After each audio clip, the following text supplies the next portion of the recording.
He's been about 6, maybe 7 years behind bars. He was rescued from death, and the shelter probably was the first place he felt safe in. Come back tomorrow. He must have been so happy when he first arrived, when he first had care and food and security. He's been here for more than half his life. I don't know if he remembers any other life before this one, really. By now he probably believes that this is it. And what makes a dog spend so many years in a shelter? Luck, maybe. Bad health. Behavioral problems. Looks. In his case, I'd have to choose the looks. The first time I visited the shelter back in 2015, I didn't notice him. Here I am about to start preaching about you-know-what, and I admit that even I didn't notice him at first. But I remember one thing. We had a Facebook group where volunteers would post photos from the shelter. Someone posted a photo of him, and another one commented, "Poor dog, he's so ugly, nobody wants him." When rescuers call a dog ugly, they usually mean of such average looks that he will draw no attention. Adopters' attention. Ugly means not adoptable, unless it's the type of ugly that is so past average that sticks out and gives a false perception of uniqueness. But Elias is not that type of ugly. He's the average one. You want more proof of how average he is? I started volunteering at the shelter since that first day, and it took me a good couple of years to notice his existence. I think I actually started noticing him when I realized that most of the dogs I remembered from my first visit back then had been adopted or had died. And at some point he was the only one left, the only one from years ago.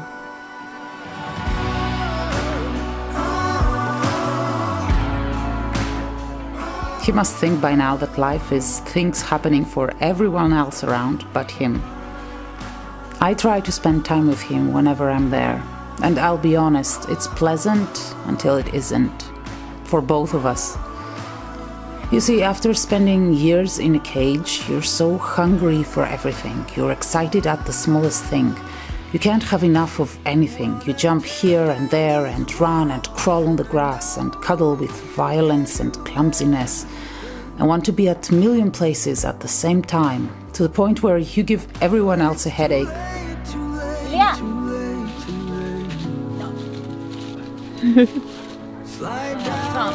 Okay. We can.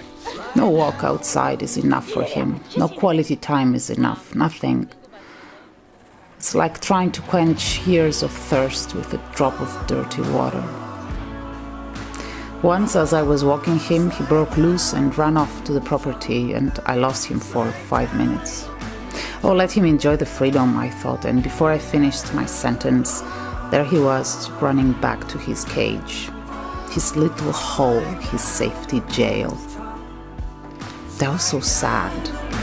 I don't remember. Yeah. Come back tomorrow. Elias came back. Everything about him is sad, and the happier he looks, the sadder it feels. In 5 years, I've never seen him sitting or laying down. I'm sure he does, but never in the presence of people.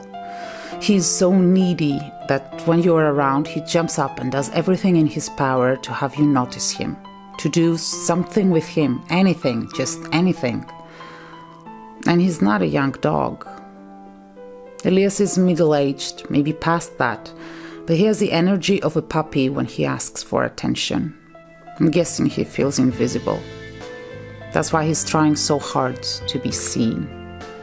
Maybe if he's finally seen, noticed by someone, maybe then he can finally relax.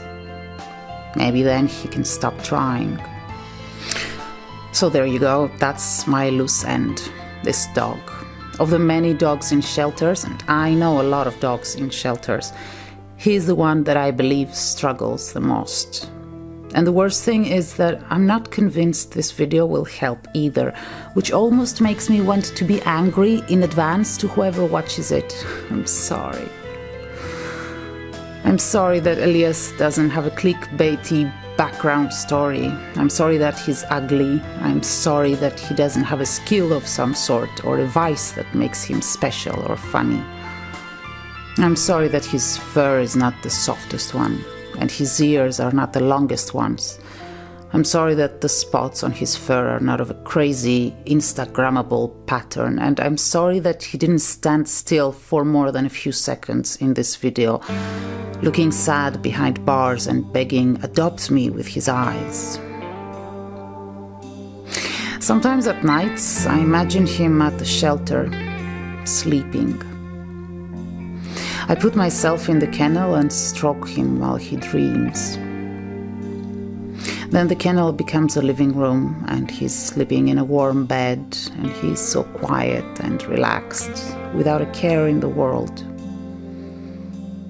All I want is to see this dog sleep. I could tell you that a dog's behavior in a shelter is not indicative of his behavior at home. You can have the most noisy, agitated dog in a shelter, go to a home and be a quiet model pet, and you can have the exact opposite. I know because I've fostered both types of those dogs. But that's all I can say. And those are just statistics. Now, when it comes to Elias specifically, by now you know everything I do about him. What you choose to do with that information is entirely up to you. And no, I'm not angry anymore.